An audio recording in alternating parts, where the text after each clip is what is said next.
Good afternoon! Magandang hapon, Kuya Daniel. Magandang hapon, Kuya, wherever you are. Alaming pagbati na isang magandang hapon sa inyo. Kalinsabay ng aming panalangin na sana po ay lagi kayong gabayan ng Diyos. So mga nakikinig at nanonood po sa iba't ibang panig ng mundo, good afternoon, good morning, and good evening to everyone.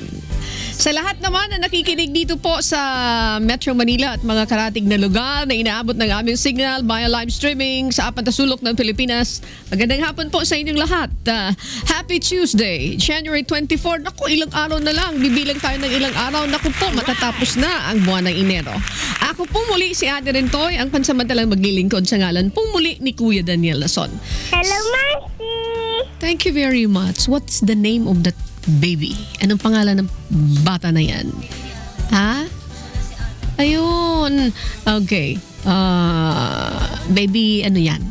Ang cute ng boses. Sabayan pa rin po tayo napapanood ng live sa UNTV at napapakinggan po sa Radyo La Verdad 1350. Bukod po dyan ay maaari rin tayong mapanood sa Facebook at sa untvweb.com. Libre din po ang pagpa-download sa UNTV mobile application. Yan po ay mapapanood nyo ang aming mga programa ng live. Ngayon pong araw, naritong muli si Doc Nap Borhe. Doc, good afternoon! Hi Doc, good afternoon, Doc Nap Borhe. Isa pong internal and medical specialist mula sa Law Center ni Kuya. And of course, kay Attorney Alfred Portesa. Attorney Alfred, good afternoon po sa inyo. Mula sa Law Center ni Kuya, good afternoon. Kung kayo po ay mayroon mga nais na idulog, mapa-medical man yan o mga legal concerns, tawag lamang po kayo. Ito yung number, 442-6244, local 157. Maaari rin po kayo magpunta dito sa aming himpilan na matatagpuan po sa 907 EDSA, UNTV Building, Barangay Philam, Quezon City. Ayan. And of course, maaari rin kayong lumapit sa UNTV Action Center Lunes po hanggang Biyernes, alas 8 ng umaga hanggang alas 5 po ng hapon. Tawag lang po sa aming mga phone lines na aming ibibigay sa inyo. 442-6254, 442-6255, and 442-6244, local 181. Sino pong hahanapin? Ang hahanapin niyo po ay sina Dayan Kainya. Ayan si Dayan. Dayan. Good afternoon, Dayan. Ayan si Dayan. Ayan. Wow! Okay, busy sila. At saka si Rome Travalio. Rome, magandang hapon. You are one of a kind. Okay, yan ang iingay dito sa loob, ha? Okay, ang iingay nila Jojo at saka nila Baldog. Grabe. Okay, umpisahan na natin po ang serbisyo sa pamamagitan ng mga balitang dapat ninyong malaman. Okay. May dagdag presyo na naman sa gasolina. Ilang kumpanya po ng langis ngayong araw. Nako po, una nang nagpatupad ng 60 sentimong dagdag presyo sa gasolina ang Flying V kaninang alas 12 ng hating gabi. Nagpatupad rin po ng kaparehong taas presyo ang mga kumpanyang Petron, Shell, Caltex, Eastern Petroleum, Sea Oil, Phoenix, PTT Philippines at Uni Oil. Wala namang paggalaw sa halaga ng diesel at kerosene. Yan, nako po. What is the next? Ano yung susunod? Samantala, umapila po sa Department of Environment and Natural Resources sa mga fish pan operator sa Laguna Lake na kung maaari ay wag nang ituloy ang demolition sa kanilang mga baklad. Una nang sinabi po ng Department of Environment and Natural Resources na hindi na sila magre-renew at magbibigay ng permit sa pagpapatayo po ng mga fish pen sa lawa ng Laguna ngayong taon. Inihayag na rin po ng DNR na babaklasin nila ang mga fish pen na nagdudulot ng polusyon at pagbabaw ng tubig sa Laguna Lake. Ngunit sa kabila nito, patuloy na umaapila po ang mga nagmamay-ari ng mga fish pen na wag itong ituloy ng ahensya dahil sa magiging problema nila sa kanilang ikabubuhay. Naniniwala naman po ang mga opisyal ng lokal na pamahalaan na mas makakatulong sa mga maliliit na mga mangingisda kung mawawala ang mga illegal fish cages sa lugar. Nakatakdang simulan po ang pagbabaklas ng mga fish cage sa Laguna Lake sa susunod na buwan. Okay, naku, yung mga yung mga mababaklasan na mga cages na yan ay talagang magkakaroon sila ng problema pero kinakailangan gawin ito ng ating pamahalaan because of the effect, kung ano yung pangkalahat ng epekto niyan sa ating kalikasan. Samantala, pinalawig pa ng 6 na buwan ng Metropolitan Manila Development Authority ang pinatutupad na No Window R Coding Scheme sa mga pangunahing lansangan sa Metro Manila. Dapat po ay hanggang sa katapusan na lamang ito ng Enero ipatutupad. Ngunit dahil sa extension ay magiging epektibo na ito hanggang buwan ng Hunyo. Ayon po sa MMDA, malaki ang naitulong po ng naturang traffic scam upang mapababa ang mga travel time ng mga motorista mula nang ipatupad ito noong Nobyembre. Sa ilalim po ng No Window Hour Scam, ipagbabawal na ang paglalabas sa mga EDSA, dito sa EDSA at C5 Road na mga sasakyan. Sakop ng coding scheme mula alas 7 ng umaga hanggang alas 8 ng gabi. Yan. Pagpapa-extension, meaning to say may extend yan. Maganda naman yung effect niyan, but I don't know kung ano naman ang pangkalahatan na reaksyon ng ating mga kababayan na mayroon mga sinasabi na positive or negative sa bagay na yan. Pero what is important, makakuha tayo ng mga depenidong pamamaraan paano natin malulutas po ang usapin sa trapiko, especially in Metro Manila. Yung traffic, sabi nga nila, hindi lang naman ito dito sa Metro Manila, mga iba't ibang lugar na may mga traffic, dapat mahanapan ng solusyon. Kasi may epekto yan sa negosyo, mga kasambahay. Although, naintindihan natin na usapin sa trapiko, hindi lang naman daw po dito sa Pilipinas. Yung may mga karanasan na nagbabiyahe, nagpupunta sa iba't ibang mga bansa, iba't ibang mga bansa sa mundo. Nakikita nila, traffic dito sa ganitong bansa. Akala nyo ba ang traffic ay dito lang sa Metro Manila? Akala nyo ba ang traffic ay nasa Pilipinas lang? Even in other country, mayroon ganito. Pero mas mainam po na yung mga usapin sa trapiko because it affects the flow of business. Dapat yan matugunan. And Tama! thank you. Sige talaga tong batang to, ha? Maraming salamat. Okay, mga kasambahay, ito, mayroon tayong isang announcement dito. Magsasagawa po ang Filipino War Veterans Foundation or PhilVets ng medical mission sa PhilVet Center, BCDA, Pamayanang, Diego Silang, Barangay Ususan, C5 Road, Taguig City sa January 25, 2017. Araw po ito ng Miyerkules sa ganap na alas 8 ng umaga. Tandaan niyo yung oras, baka magkamali kayo. May mga pagkakataon na nagkakamali sa oras. Yung pala hindi umaga, yung pala ay kahapon, yung pala ay ganitong oras. So, tandaan niyo po ito. Uulitin ko. Uulitin ko po ang oras, ganap na alas 8 ng umaga hanggang alas 12 lang ng tanghali. Meaning to say, half day lamang po. Para naman ito po sa lahat ng mga veterano, mga retiradong sundalo, maging sa kanilang mga beneficiaries. Ang mga veterans, mga retiradong sundalo po, mga kasambahay, yan. Ano nang kasunod yan? Yan. Pinapakita kung ano yung mga mga services offered. Yan. May free medical consultation, may electrocardiogram, may blood sugar test, may fatty liver test, may vitamin deficiency test, may blood pressure test, may hearing check-up. And mayroon din, available din ang alternative medicine procedures gaya ng acupuncture, acupressure, nerve and muscle massage therapy. Mayroon din po silang food spa, detoxification. Libre din ang gamot at mga food supplements. Magkakalob din po ng mga wheelchairs at walking canes at reading glasses para sa mga veterano na nangangailangan. Ang serbisyong ito po ay pangungunahan ni Retired Lieutenant General Raul S. Orgilio, AFP, ang Executive Director and Chief Operating Officer po ng PhilVets. Maraming salamat po sa PhilVets. At yan po ang mga balita sa maghapong ito. Once again, open ang ating linya para sa inyong mga legal and medical queries. Tumawag lang po sa 4426244 Local 157 o kaya naman po ay magsadya dito sa 907 EDSA UNTB Building, Barangay Philam, Quezon City upang makausap nyo sina Dr. Nap Borge na isang internal medicine specialist. Kasama rin po si Attorney Alfred Portesa. Wala po yan sa Law Center ni Kuya. At mamaya po, pag-usapan natin ang tungkol sa Zero Waste Month. Kaya po kung mayroon kayong mga nais itanong o malaman, feel free to send your questions sa aming social media accounts, facebook.com/Serbisyong Kasambahay.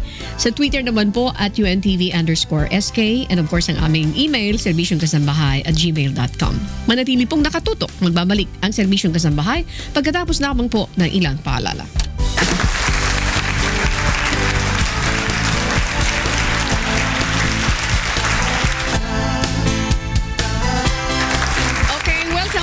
Po sa programang Serbisyong Kasabahay. Sa ngalan pa rin po ni Kuya Daniel Luzon, muli tayo po bumalik. Ang National Solid Waste Management Commission o NSWMC ang ahensyang inatasa na magpatupad po ng Republic Act 9003 o ang Ecological Solid Waste Management Act of 2000. Layunin po ng batas na ito na pangisiwaan ang pag-control, pag-transfer, paglipat, pag-transport, pagproseso at pag-dispose ng solid waste dito po sa ating bansa. Ngayong buwan po, ng Enero ay kanina ding ipinagdiriwang ang Zero Waste Month. Alamin natin muli sa ating bisita. This is, if I'm not mistaken, second time na po ngayong hapong ito kung ano ang mga proyekto dahil nalalapit na mayroon silang celebration na gagawin. Ang programa po ng kanilang ahensya para sa itong 2017. Kasama po muli natin si Executive Director Eli Ildefonso, ang OIC at Executive Director ng National Solid Waste and Management Commission. Sir, once again, welcome back. Sa ngalan ni Kuya Daniel Luzon, muli kami po ay nagpapasalamat. Magandang hapon. Nandito ulit Ani. kayo. Thank you very much. Magandang hapon, Ani, at sa lahat ng mga nanonood. Thank you. Napaka-busy nyo ngayon, ha? Okay, sir, pag-usapan muli natin para sa kapakanan ng ating mga kababayan na hindi po na-miss nila yung ating discussion about the National Solid Waste Management. Okay, yung inyong tanggapan is under. Paliwanag niyo po anong tanggapan ito and what department ang nakakasakop dito sa National Solid Waste and Management Commission at ano yung pinaka-mandanto nito, mga kasambahay? Ang National Solid Waste Management Commission ay under ng Office of the President at attached na agency rin ng Department of Environment and Natural Resources. Ito ay isang ahensiya na tagagawa ng specific guidelines sa tamang pamamahala ng basura ayon sa RA 9003 of 2000 or yung tinatawag na Ecological Solid Waste Management Act of 2000. At kami rin po yung through the Environmental Management Bureau of the DENR, kami rin po yung nagmo-monitor sa mga compliance mga local government units sa pagpapatupad sa kanilang mga lugar sa tamang pamamahala ng basura down to the barangay. Okay. Pwede ba natin, sir, ipaliwanag, Director Ildefonso, paano po ito ipinatutupad? Sino ang mga katuwang niyo upang ma-achieve? Especially itong usapin ng zero waste. Ang nasa mandato ng batas ay ang mga local government units ang talagang mandated ng actual na pagpapatupad ng solid waste management sa kanilang mga lugar.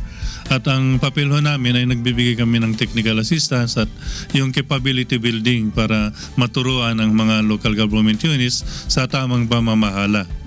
At kami po rin po ay nagpapalabas ng mga iba't ibang events para sila maanyayahan na para pumunta at makipag-ugnayan sa mga nagbibigay ng tamang teknolohiya sa tamang pamamahala ng basura, katulad ng tamang pagproseso ng mga nabubulok na basura gawing organic fertilizer at kung paano gagamitin yung organic fertilizer na walang masama na idudulot sa ating kalusugan.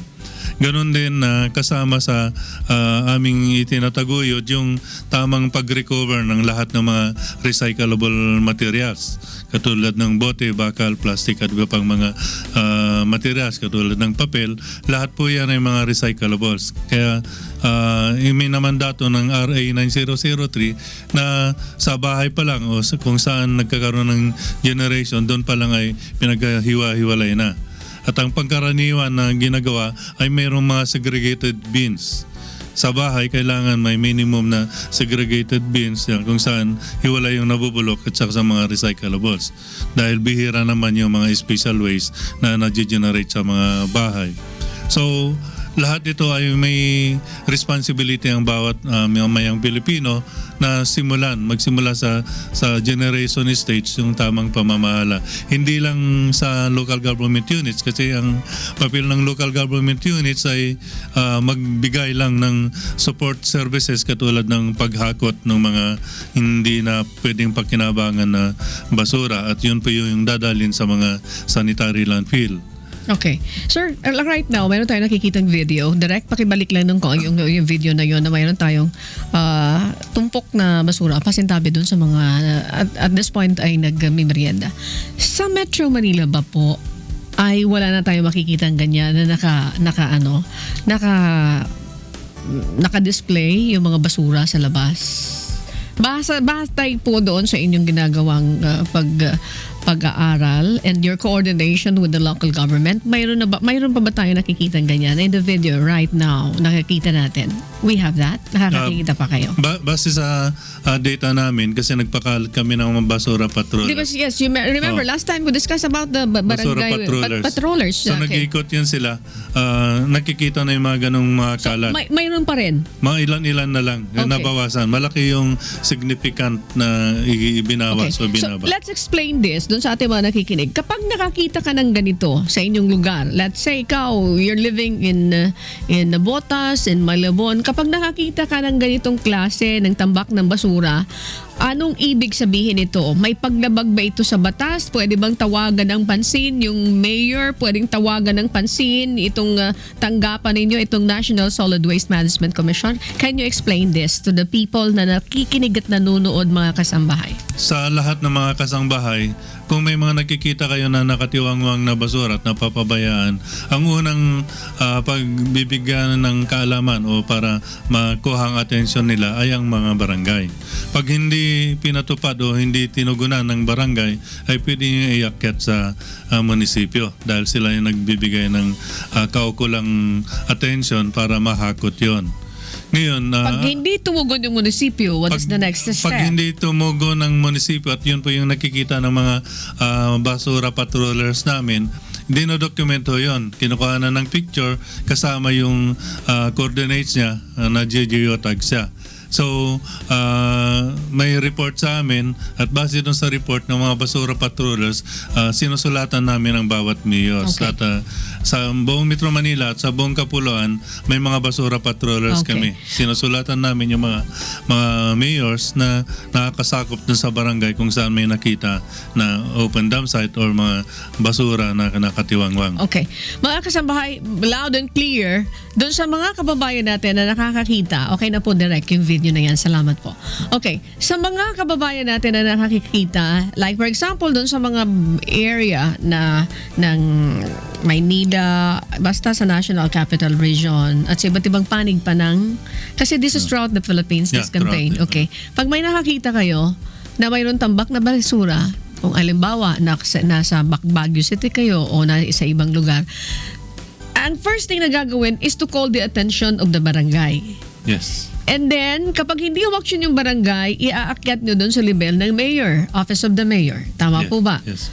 Pag hindi umaksyon yung Office of the Mayor, pwede nyong itawag dito sa tanggapan ninyo. And that's the time na kayo ay gagawa ng aksyon. Yung aksyon na gagawin nyo, susulatan nyo yung mga mayor na nakakasakop doon. Opo. Ayan. Okay, sir. If I'm not mistaken, you mentioned during our discussion last time, mayroon kayong sinabi na mayroon kong din sinampahan ng kaso na government official, local official. May update na pa po ba tayo doon? Nang dahil doon sa kanyang pagpalya, doon sa pagpapatupad ng tamang pagtatapon ng basura. Yes, Ani, mayroon na kaming initial na 50 na local government units na nakasuhan. Nadagdagan ba yung bilang? Mayroon kaming kinakamada o nire-ready na mga 100 na mga local government Teka muna, units. 100 ang sasampahan ninyo. So ngayon mayroon na kayong 50 na nasampahan. Opo. Tapos ang Is this in Metro investigation, Manila? karamihan ay outside Metro Manila. Oh, outside Metro Manila. Karamihan. So, Karamihan. So ibig Ito yung mga local government units na may mga open dump site kasi bawal na po yun yung may open dump site. Okay. Yung nakatiwangwang yung basura na tambakan. Okay, sandali lamang po mga kasambahay. Again, panawagan pa rin natin. Dump site is bawal. Okay. Yes. Hindi po pinapayagan ng batas ang dump site. Kung kayo po ay makakakita pa ng dump site sa area ninyo, again, tatawagan ulit yung local official, yung barangay chairman? Yes, as much possible ma-inform sila. Pero yung mga basura patrollers namin, armado sila ng ganitong cellphone. Any smart cellphone, mayroon siyang capability na makuha yung coordinates. Okay. Mag-geotag siya. How many barangay patrollers do you have? Mayroon kaming 250 at araw-araw yan sila na gumagala. 250 sa buong Pilipinas. So, napupuntahan nila yung mga sensitibong mga barangay kung saan maraming mga basura. Nag-iikot sila sa mga main thoroughfare para tingnan kung may mga nakatambak na basura. Kukuha na ng picture, may kasamang coordinates, kasama yung address. So nalalaman kung saan lugar makikita yon at makikita namin sa mapa sa buong Pilipinas. At pagdating sa amin, gagamitin namin yung ebidensya na yon. We will call the attention of the city or municipal government. Okay. Sir, about the dam site, about the dam site in Metro Manila, how many dam site do we have now? We don't have open dam site in Metro Manila. Sabig sabihin, congratulations. Yes, but that's not the entire solution kasi kahit sabihin natin walang open dam site sa Metro Manila, may kakulangan tayo para pagdalhan ng mga basura na panapon. Ang ibig sabihin, wala tayong sanitary landfill na enough to accommodate yung mga panapon na basura. Okay, pag-usapan natin itong tungkol dito sa Metro Manila po. Okay, we don't have dam site here. Congratulations. Ibig sabihin, nag-follow sila doon sa nag-uutos ng National Solid Waste Management Commission. Okay, kung wala tayong dam site, yung landfill natin, how many landfill do we have? Sa Metro Manila, mayroon lang dalawa, ang Payatas at ang Nabutas. So itong landfill natin still open. Yan. Ito ay may mga ilan lang na siyudad ang kinikater niyan. Katulad ng Payatas, Quezon City lang yung tinatanggapan niya. At ang Nabutas, mga only few cities sa western part ng Metro Manila. The rest of the Metro Manila cities and municipality ay inilalabas na. Pupunta na sa San Mateo, sa Rodriguez, tsaka sa bandang Laguna. So ito yung sinasabi natin na limited number of sanitary landfill. Sanitary landfill lang kasi yung allowed under the law na gagamitin para tambakan o pagtapunan ng mga basura. Okay. May pumasok na tanong dito. Thank you very much na sa ating Facebook. Paano po yung napipintong pagpapasara sa Payatas landfill? Okay, mayroon mga umaapila dahil pinagkukunan ng trabaho ng ilang mga kababayan natin o kita. Okay, mayroon bang balita na nakatakda ng i-close yung landfill natin diyan sa Payatas? Kung sakasakali, saan magtatapon yung Quezon City? Kasi sa landfill naman ng Payatas, ang pwede lang doon ay yung mga taga Quezon City. Ito ay sadyang problema na alam din ng Quezon City government na kailang harapin dahil talagang magsasara yan at may plano naman yan na i-phase out talaga. When? Anytime hinintay namin yung... Anytime this year? Anytime this year? Yes, ma'am. Anytime magsasubmit nila sa amin sa DNR ng safe closure and rehabilitation, yung phasing out para masara. At nakikita natin yung problema kasi more than 2,000 tons per day ang tinatapon dyan. Ang ibig sabihin, maghahanap ng ibang matatapunan outside Metro Manila at yun po yung kailangang harapin na problema natin ngayon. Kung kaya, naghahanap tayo ng paraan na mabigyan ng solusyon na hindi naman kailangan ilayo na sana yung solusyon. Okay, pag-usapan natin yan, sir, very quickly. Talking about the closure of the landfill dito sa Payatas at nakatakda na yan for this year, 2017, at wala pa kayo nakikita. Most probably, ano yung mga recommendations nyo? Saan nyo ito pwedeng dalhin? Sa ngayon, outside Metro Manila, where? Outside Metro Manila, ang mga available na sanitary landfills dito, mayroon dito sa San Mateo, sa Rodriguez, tsaka sa Bulacan. Pero may mga limited volume lang yung kaya nilang tanggapin. Ang ibig sabihin, dahil sa ngayon, tinatanggap na nila yung mga basura na nanggagaling sa ibang city ng Metro Manila, mapapabilis ngayon na mapupuno yung mga available na sanitary landfills. Kung kaya, gusto namin paigtingin yung recovery system. Yung lahat ng mga recyclables, hanggat maaari ay i-recover na for recycling purposes. Mayroon tayong recycling gadgets or equipments na available ng National Solid Waste Management Commission. Let's say, for example, yung mga bahay na ito, didiretso na yun dun sa isang lugar para dun nila i-recycle yung mga basura na dapat i-recycle. Do we have that in place now? Hindi po provide yun ng National Solid Waste Management Commission, okay. pero may mga private companies na talaga nagre-recycle. Hindi ba pwedeng ang magpatakbo na lang doon, hindi private company, dapat na magpatakbo ay gobyerno? Pwede po yon, pero imamanggahay pa lang natin ngayon kasi hanggang ngayon wala pa tayong tinatawag na subsidy para sa pag-put up ng mga recycling facility. Sir, pwede bang, I don't have, wala akong experience na mga ibang bansa, kaya wala akong idea. Kayo po, nagpupunta kayo sa iba't ibang mga bansa, paano nyo i-compare yung pagkukolekta ng basura ng Pilipinas sa ibang mga bansa? Yung pagkukolekta ng basura sa mga developed countries ay napakasinop, malinis, hindi siya nangangamoy.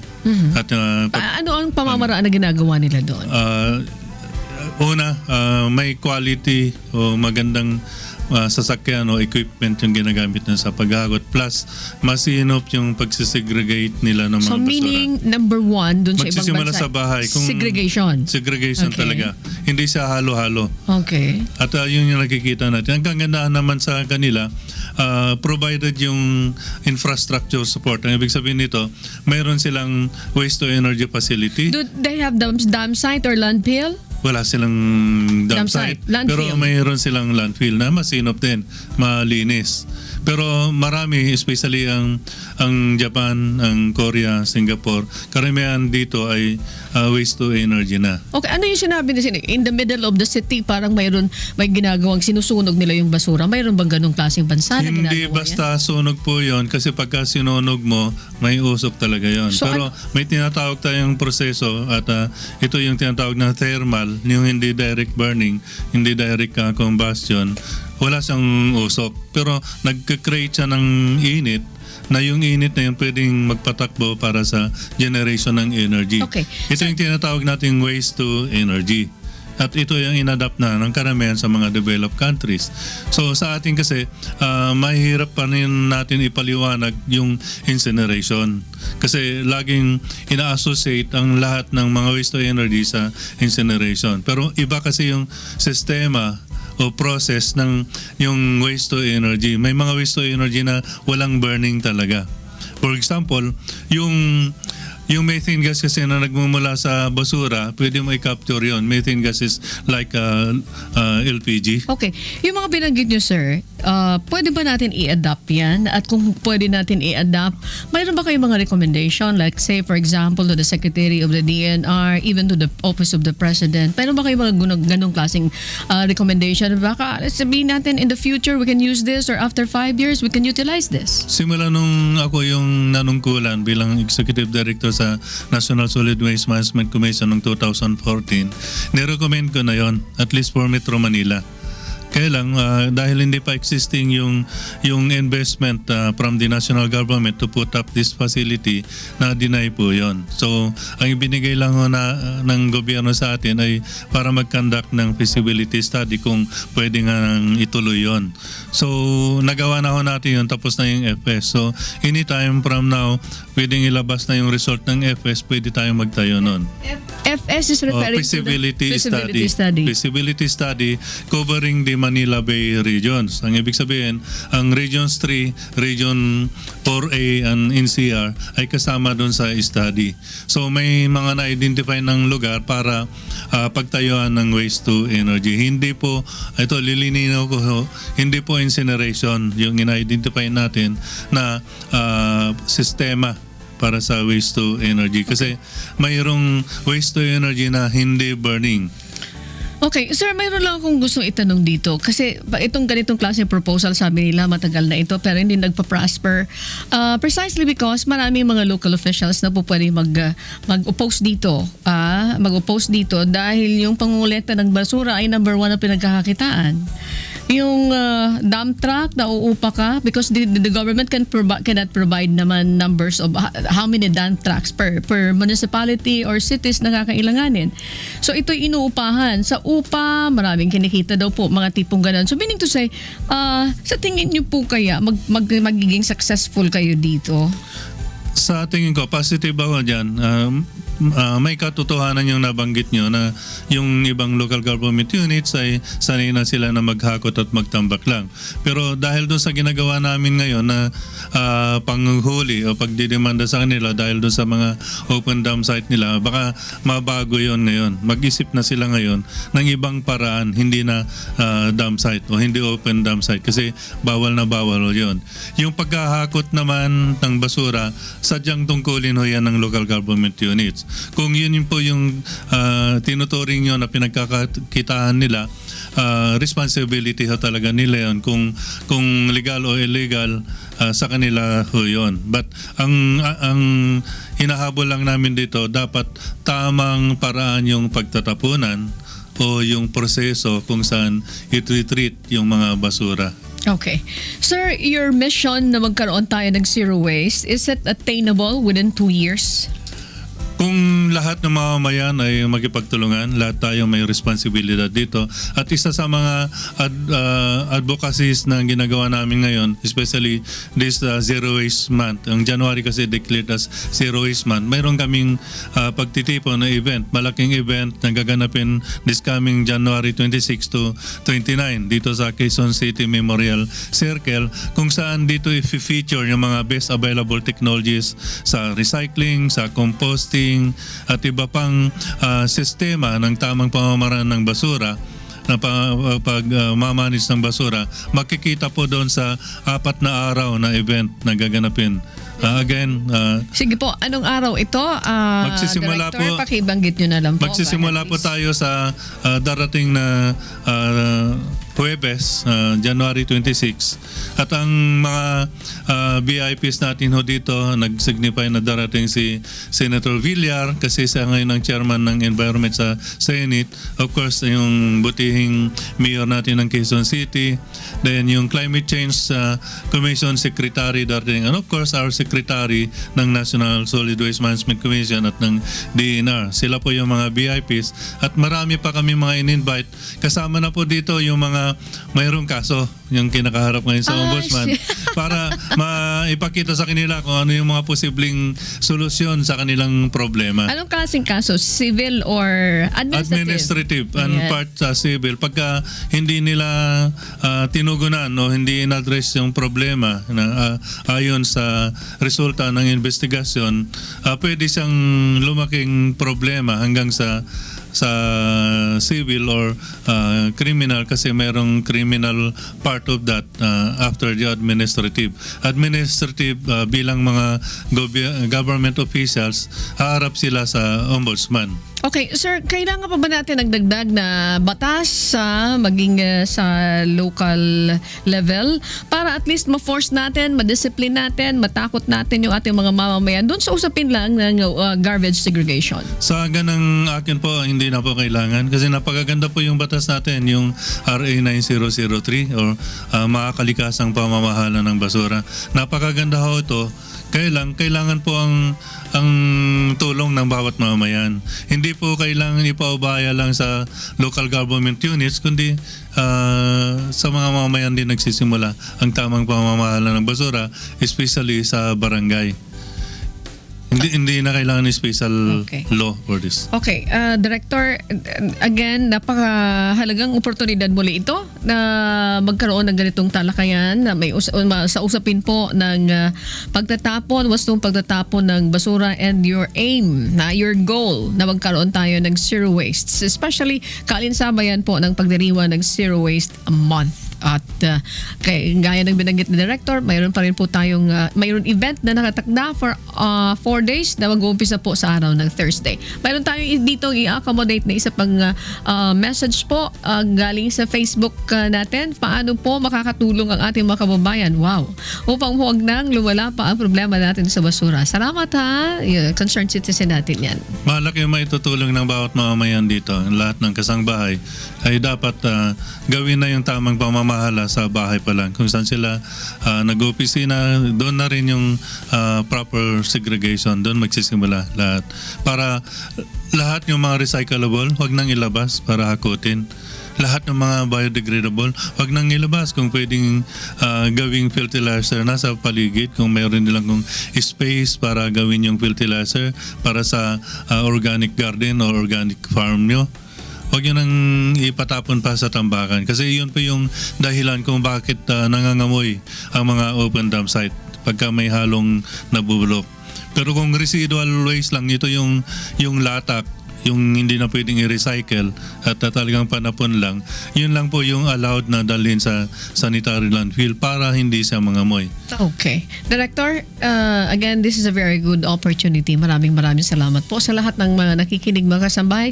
Manatili po kayong nakaantabay dito po sa serbisyong kasambahay ni Kuya Daniel. At may mga campaign na gagawin sa Director Eli Ildefonso. Kaugnay niyan, kaya po kami nag-iimbita. And you participate also. Kapag nagawa natin ito, magkakaroon tayo ng isang malinis na hangin. Malinis na pamayanan, malinis na hangin, which is good for our health. Di ba po? Yes. Maraming maidudulot na mabuti kapag malinis yung ating kapaligiran. Once again, Director, thank you very much. Sa ngalan ni Kuya Daniel, ay papasalamat po kami. Maraming salamat Ani at sa lahat ng mga nakikinig. Sana dumalo kayo sa event natin this coming January 26 hanggang January 29 sa Quezon City Memorial Circle. Ayan, Cielo, dadalo tayo dyan, ha? Malapit lang yan. Titingnan natin yan, ha? And of course, doon sa ating mga kababayan. Again, Executive Director Eli Ildefonso, ang OIC at Executive Director ng National Solid Waste Management Commission. Maraming salamat po. Paalala po, tuloy-tuloy ang ating legal and medical consultation. Tumawag lamang po sa 442-6244 Local 157 o kaya naman po ay magsadya dito sa 907 EDSA UNTV Building, Barangay Philam, Quezon City upang makausap nyo. Ano dyan po si Doc Nap Borge. Again, good afternoon, Doc. And si Attorney Alfred Portesa. Tuloy-tuloy ang serbisyo sa pagbabalik ng serbisyong kasangbahay.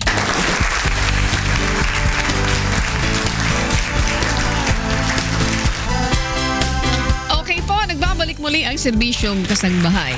Batiin ko muna, direct with your permission, nakikinig si Brad Mel Tingal. Good afternoon po. At saka si Badong Simbahon and Cherry Sumandan. Wala, sa Espanya. Good afternoon po sa inyo. Magandang hapon. Samantala, makibalita muna tayo tungkol sa proyekto ng Rotary Club para sa mga persons with disability. Dito lamang po yan sa Rotary in Action.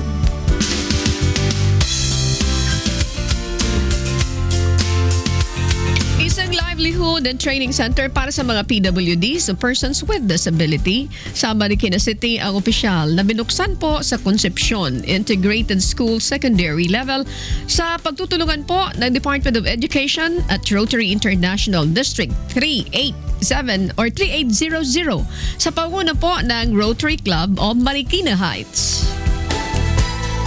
Ito pong project namin ngayon is a part of the continuing livelihood project for persons with disabilities. This is started with a global grant worth $40,000 intended for projects such as like this.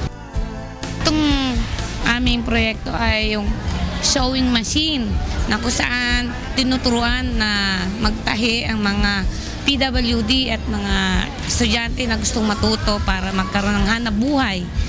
At ang aming pinagsabay na proyekto ay yung tinatawag na cooking sa pamagitan ng pagtuturo namin sa pagluluto. Siguro madadagdagan ng income ng mga tao. Apat na Rotary Clubs po na kinabibilangan ng Rotary Club of Kowloon, Golden Mile, District 3450, Rotary Club of Wakwak, Rotary Club of Marikina South, at Rotary Club of Marikina Heights ang nagsanib puwersa para mag-donate ng mga sewing machines at mga kasangkapan sa pagluluto para sa inilunsad na training center. Dito po nag-donate kami ng 5 sewing machine. Meron din po kaming donate na oven, yung mga cooking utensils, refrigerator, electric fan. At lahat po ito nanggaling po doon sa aming matching grant sa district. Labis naman po ang pasasalamat ng mga PWDs at mga guro at estudyante ng Concepcion Integrated School sa ipinagkaloob na livelihood program ng mga Rotarians. So masaya ang aming Marikina Person with Disability Federation dahil nabigyan na naman kami ng isang magandang livelihood at training at sa pamumuno po ng aming Mayor Marcy Tudoro ay labis-labis po kami nagpapasalamat sa Rotary Club ng Marikina Heights. Sila po ang nanguna upang pagkalauban ang mga taong may kapansanan ng lungsod ng Marikina ng ganitong klase ng livelihood. Malaking tulong po sa amin ang mga kagamitang ito sapagkat sa pamagitan po nito maaari naming mahubog ang kanilang mga talento kung ito po ang kanilang tutunguhin. Maraming salamat po. Thank you very much. Maraming salamat sa Rotary Club. Thank you po. Imagine, nang pasimulan nila ito ay 2014 pa po. Maraming salamat. Taong 2014 pa po nang pasimula ng grupo ang proyektong ito. Salamat sa Rotary. Maraming salamat. Kasama po yan namin, partner sa public service na ginagawa ng Kuya Daniel Rason. Salamat po. Okay, this time it's 5:23 ng hapon. Ang bilis ng oras. Dito na tayo sa Service on the Dot.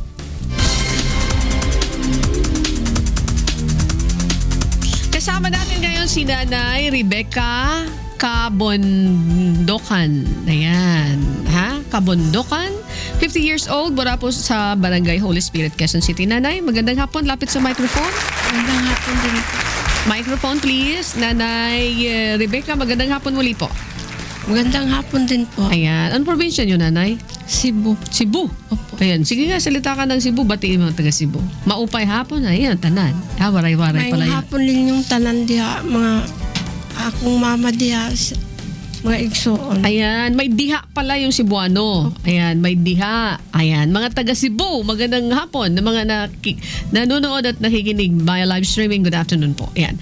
Nanay Rebecca, ano ang pakay, ano ang sadya, kung bakit kayo nandito sa programang ito ni Kuya Daniel? Sinubukan ko lang pong lumapit dito po, pang humingi po ng tulong para sa anak ko po. Nag-graduating na po sa access po sa college.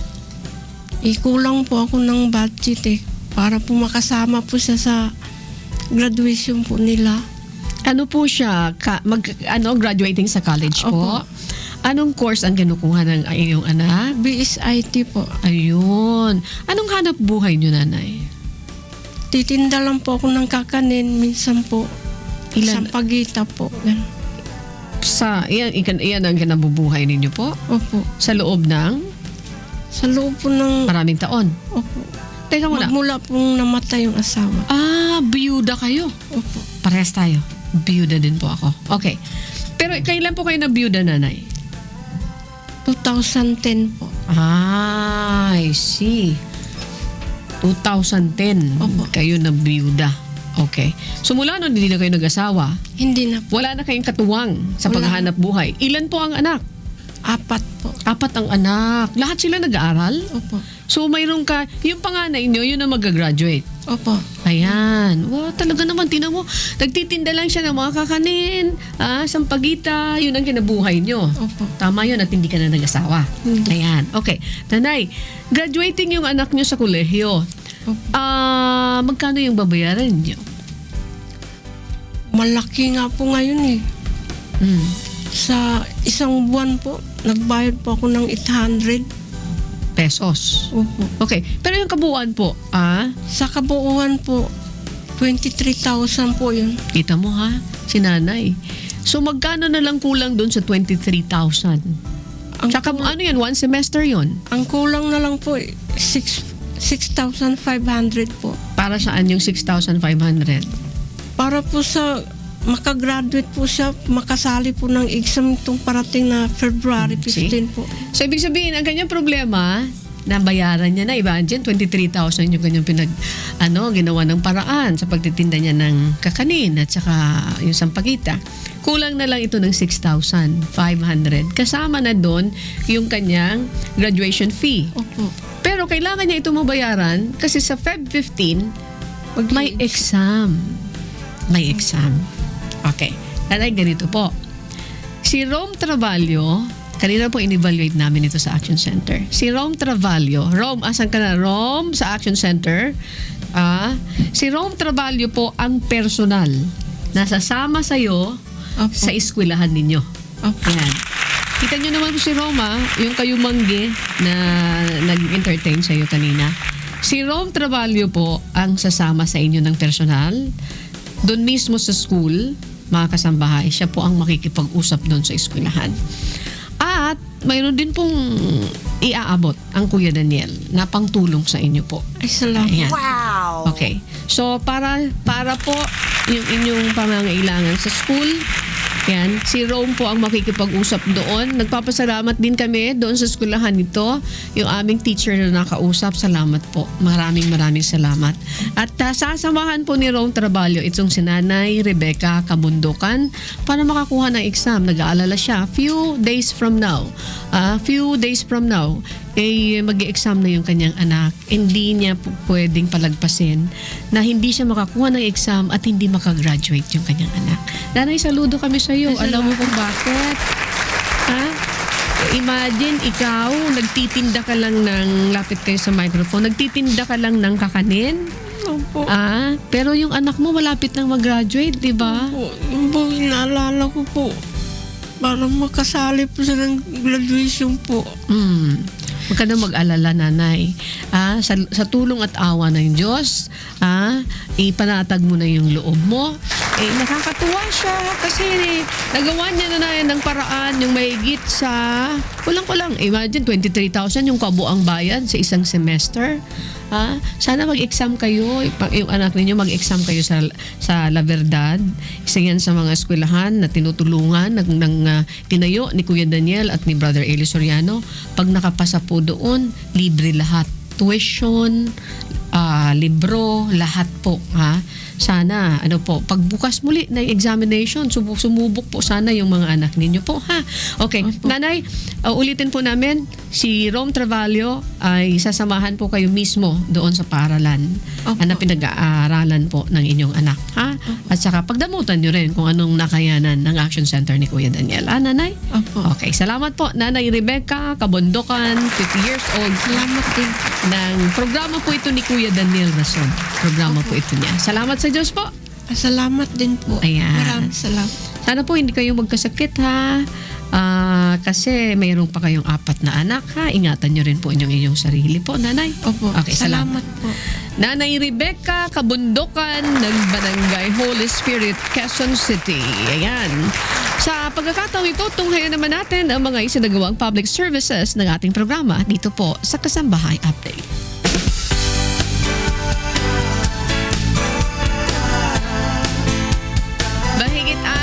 Pong kasambahay natin ang napagkalooban ng libreng medical service sa geriatric clinic na isinagawa sa Rotary Center sa Rosas Avenue sa Quezon City.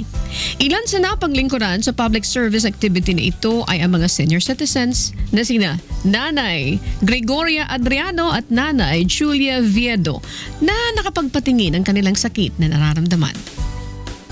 Itong mata ko at saka itong paghihingal ko at saka itong paa ko po na parang namamanhid hanggang dito ko po. Kaya po kami naririto. Wala naman po ako ibibili po ng gamot ko po.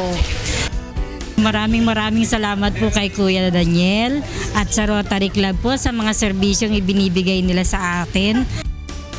Naging partner naman ng UNTV at MCGI sa public service. Sa pagkakataong ito, ang Rotary International District 3780 at ang Rotary Club of Diliman, Quezon City upang matugunan naman ang pangangailangan sa atensyong medikal ng ating mga kababayang nasapitan ay nagsagawa din po ng medical mission ang UNTV at Members Church of God International sa Binangonan Municipal Police Station at Bureau of Jail Management and Penology of BJMP Binangonan, Rizal. Isang mabuting pagkakataong ito para sa mga inmates na mabigyan po ng libreng check-up para sa kanilang mga kalagayang pangkalusugan. Yung pong mata ko po medyo nagluluha, lumalabo. Ay maganda po ito sa tulad namin ng mga inmates. Maganda po ito. Ito lang po. Bibihira mangyari sa amin to. Meron dyan na may mga sakit na pala, hindi naman lalapit titiisin na lang. So magandang bagay itong ginawa ng UNTV na magkaroon ng libreng gamutan at libreng gamot pa. Okay, isang preso naman po mula sa Binangonan Municipal Jail ang tinulungan ng UNTV medical team na makakuha po ng mga kinakailangang papeles upang mailipat sa hospital dahil po sa lumalalang karamdaman. Labis naman po ang pasasalamat ng pamunuan ng BJMP, Binangonan Rizal, sa UNTV at Members Church of God International sa patuloy na pagkakaloob ng libreng medical service sa mga kasangbahay natin na nasa mga bilangguan. Alam mo yung mga yan, hindi natin nakakalimutan yan. Mga panahon na nakakasama ko sa mga medical missions na ganyan. Laking pasasalamat. With Lakay Rolly Gonzalo, naiikot namin ang tibang-tibang mga bilangguan. Ang isa sa hindi ko makakalimutan, yung Quezon City Jail, na talagang napakadami ang mga nakakulong dyan. So crowded, pero nagsagawa po ng medical mission dyan, ng clinic ni Kuya. Napakarami rin tayong mga kababayan dyan, ng mga nakabilanggo na nagpapasalamat dahil na time ay nataon pa na summer. Pag summer, talagang nakakaawa yung sitwasyon ng ating mga bilanggo dahil aside from crowded na yung area, walang masyadong pumapasok na hangin, talaga naman po ang dami-daming mga pigsa. Ito yung mga hinaharap na mga problema ng ating mga bilanggo, especially during summer season.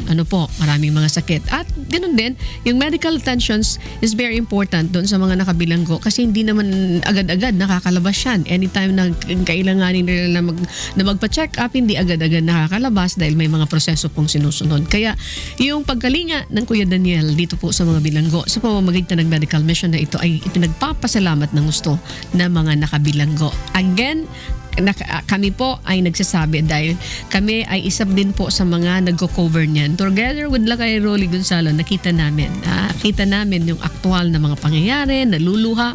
Sabi nung naalala ko, minsan mayroon isang binunutan, sabi niya ganun, imagine ilang taon na ako dito sa bilangguan. Ngayon lang ako nabunutan ng ngipin. Masakit na yung ngipin niya, hindi siya mabunutan, mga kasambahay. First time, umiyak yung tao na yon. Nagpasalamat ng gusto. Salamat. Nabunot na yung ilang taon ko nang iniindang sakit sa ngipin. Yan. Yun ang mga experiences namin, mga kasambahay, sa aming aktual na pag-cover ng mga medical missions sa mga bilangguan. Samantala, mayroon tayo dito munang happy viewing kay Kevin Suniga at Niel Carino ng Barangay Holy Spirit, Quezon City at kay Dodit, Jack and Mariel. Yan. Sige, ano yung sinasabi dyan kanina? Bago tayo po pansamantala magtapos, public announcement naman po tayo, mga kasambahay.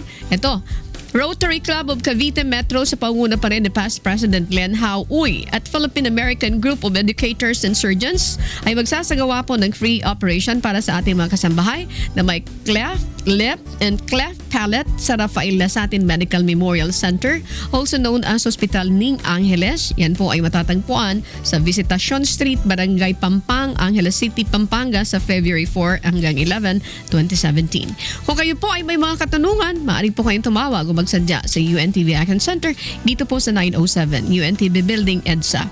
Sa February 24 naman po ay may isasagawang libreng cancer screening sa PMA Auditorium, Quezon City. Ito po ay mula alas 8 ng umaga hanggang alas 12 ng tanghali lamang. Para sa mga katanungan, tumawag lamang po sa UNTV Action Center 442-6244 Local 181. Yes, mayroon tayo ditong pabati. Sige, Jong, batiin na natin yan. Samantalahin natin. Gusto magpasalamat sa mga UNTV News and Rescue. Yan, UNTV News and Rescue. Maraming salamat. Yan. Thank you very much po. Kagabi, yung UNTV News and Rescue, kasama namin yan sa lugar po ng Parañaque for public service. Ayan. For public service, mga kasambahay, thank you. Nandun yan lagi ang ating UNTV News and Rescue. Sige, habol ka. Okay, sandali lamang po. Ano pa? Mayroon tayong nakakalimutan na batiin na nagpapabati sa atin. Ayan. Ito po, panawagan muna bago dun sa bate. Mayroon tayong ito yung missing person, si Joey B. Borromeo, 22 taong gulang. mayroon po siyang karamdaman. Siya po ay mayroon disability disorder. Mayroon din ito nervous breakdown. Yung po nang nakikita nyo sa screen. Noon siya po ay huling mawala.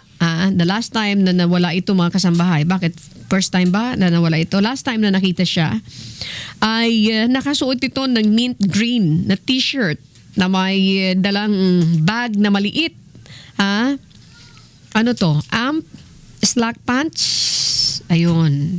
Green, mint, green. Ayan. Wearing mint green t-shirt at mayroong small bag na dala and amp slack pants. Ano tong amp? Amplifier? Yan. Okay. Slack pants. Ang contact person po nito ay si Eugene Borromeo. 0926-463-8002. Yan po. Bali tatlo yung number na pwede niyong tawagan. Kawawa naman yung mga magulang nito. Hanggang ngayon po, hinahanap po siya. And of course, 0927-243-1718, 0939-393-6095. Miss Lynn Apinado. Ayan, sige. Direct Rini. Ayan, sino pa? Ayan. Nanonood si Lakay. Ayan, talaga naman. Lakay, magandang hapon sa'yo. Nag-Facebook. Talaga naman, marunong pala yung matandang yun. Mag-Facebook. Sorry, Lakay. Yan. Oo, si Lakay nga, naiiyak yan sa loob ng bilangguan. Si Rolly Lakay Gonzalo, naiiyak yan sa bilangguan, mga kasambahay. Pag naririnig niya yung mga papasalamat ng ating mga nakabilanggo. Kung saan-saan na kami nakakover ng mga medical missions na yan. Kaya nakita namin aktwal sa aming mata. Kaya namin nasasabi ito. Okay. Oy, every Monday, Wednesday, and Friday, huwag niyo pong kaliligtaan ang ikonsulta mo. Ayan, alas 6:45 hanggang alas 7:45 po with Manuel Recuenco. Iba't ibang mga doktor po ang guest din po namin doon. At makinig po kayo dahil marami rin po kayo matutuntunan. And Friday, Jan 27, Men's Clinic po sa Urology Center of the Philippines. Tandaan niyo po baka yung mga kababayan natin na nanonood, mamamali na naman sila sa date, mamamali na naman sila sa oras. Importante po yung date. Importante yung oras. Ayun. Okay. Mayroon tayo dito. Sa araw ng Friday, this is 27, mayroon tinatawag na Men's Clinic sa Urology Center of the Philippines. Ang oras po niyan, tandaan niyo po, alas 3. Hindi alas 12, alas 3 ng hapon. Hanggang anong oras? Hanggang alas 6 po ng gabi. 3 hanggang 6 ng gabi, mga kasambahay. Urology consultation po yan. Huwag niyong kaliligtaan. Urology consultation. Ayan, 5:39 na tayo. Sige, batiin ko si Eugene YY, si Richelle at saka si yung mga taga MMC. Magandang hapon po sa inyong lahat. Okay. Sige, bati na kayo. Yung mga magpapabati. Binabati natin. Pagkakataon natin, Sige, si Jong, si Alex, saka si Baldog. Ngayon, kunan nyo nga ito, para saka si Jojo at saka si George and of course si Jeff Roxon Regay. Kasama si Ferdy. Yung mga nasa likod, okay, kumaway na lang daw sila. Salamat po. Ayan. Of course, sa tanggapan ng Office of the COO. Yan. Si Jack, si Ma'am Maris, kasama si Leo Banasin at saka si Emmy Borromeo. At saka si Deng, magandang hapon sa inyo. Ayan. Kinukunan sila ng papaalam na kami direct. Kinukunan pa sila. Thank you very much. Diyan naman sa loob, kila Miss Lynn at kila direct. Thank you very much. Okay, maraming salamat sa inyong lahat. Ma'am She Jimenez, kay Kat Javier, Miss Cathy Javier, and of course kay Chat Vergara. Magandang hapon sa inyong lahat yan. Lahat ng nasa production department, magandang hapon. Kuya Bob, magandang hapon sa iyo, Kuya Bob. Sino pa? Finance department sa office ni Ma'am Nina. Good afternoon po. Sige, nabati na natin silang lahat. And of course, babatiin ko si Pinkie Pie at saka si David. Yan. Attorney Ruth Soriano, good afternoon. Sir Jerry, magandang hapon. Lahat ng binabati natin na nakikinig at nanonood dito po sa Radyo La Verdad 1350 at sa UNT TV dito po sa Serbisyong Kasambahay. Sige, magpapaalam na tayo. Mayroon pa? Habol na kayo. Sige, yung mga babatiin. Babatiin natin. Wala yung aking cellphone. Wala yung sa aking cellphone. Alam ko baka may bumati doon. Maraming salamat na lamang po. Pansamantala po, mga kasambahay, kami po ay nagpapaalam. Samahan niyo po muli kami bukas kung lulubin po ng Diyos. Alas 4:30 hanggang alas 5:45 po ng hapon. Thank you muli kay Doc Nap Borge. Thank you, Doc. Maraming salamat. And of course, kay Attorney Alfred Cortesa, maraming salamat po sa inyo. Thank you so much. At maging sa ating mga partners and service sa walang sawa ninyong pakikibahagi sa ating paglilingkod sa kapwa. At syempre, gaya po ng laging sinasabi ni Kuya Daniel Rason, higit tayo nagpapasalamat sa Diyos dahil binigyan na naman niya tayo ng pagkakataon upang makapaglingkod. Matapos po ang lahat, tayo po ay maliliit na kasangkapan lamang. Nananatili na sa Diyos ang lahat ng karangalan at kapurihan. Tama! Thank you. Kaya po, hayaan nyo kayo aming mapaglingkuran, ano man ang inyong kulay, ano man ang inyong relihiyon, ano man ang inyong sektor o kalagayan sa buhay dahil iba ang serbisyo kapag ito ay serbisyong kasambahay. Sa ngalan muli ni Kuya Daniel Rason, Kuya, we miss you so much.